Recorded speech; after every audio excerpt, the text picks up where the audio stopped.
আমাদের কচি দুটি হাত তুলেছে রব্বুল আলামিন, যেন কোরআন হাদিসের আলোকে জীবন হয় রঙিন।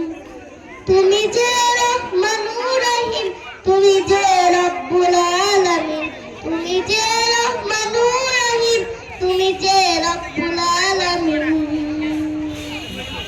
আমাদের কচি দুটি হাত তুলেছে রব্বুল আলামিন, যেন কোরআন হাদিসের আলোকে জীবন হয় রঙিন। আমাদের কচি দুটি হাত তুলেছে রব্বুল আলামিন, যেন কোরআন হাদিসের আলোকে জীবন হয় রঙিন। বাবা মাকে যেন না দেয় কষ্ট, শয়তানের মুহে না হয়ে নষ্ট। বাবা মাকে যেন না দেয় কষ্ট, শয়তানের মুহে না